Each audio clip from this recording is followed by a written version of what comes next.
آپ میرے چینل کو ابھی سبسکرائب کر لو اگر میرے چینل پر نیو ہو تو، اور ویڈیو کو لائک بھی ضرور کر دینا اگر ویڈیو پسند آئے۔ مکھی کیوں پیدا کی گئی؟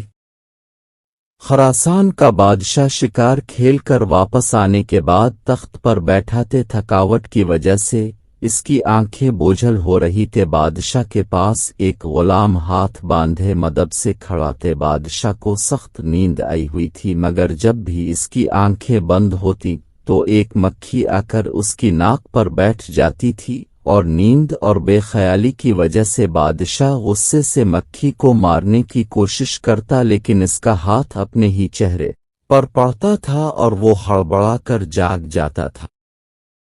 جب 2-3 دفعہ ایسا ہوا تو بادشاہ نے غلام سے پوچھا، تمہیں پتہ ہے کہ اللہ نے مکھی کو کیوں پیدا کیا ہے؟ اس کی پیدائش میں اللہ کی کیا حکمت پوشیدہ ہے؟ غلام نے بادشاہ کا یہ سوال سنا تو اس نے ایسا جواب دیا جو سنہرے حروف سے لکھے جانے کے قابل ہے۔ غلام نے جواب دا، بادشاہ سلامت، اللہ نے مکھی کو اس لیے پیدا کیا ہے کہ بادشاہوں اور سلطانوں کو یہ احساس ہوتا رہے کہ وہ خود کو کہیں خدا نہ سمجھ بیٹھیں، کیونکہ وہ خود سے ایک مکھی کو بھی قابو نہیں کر سکتے۔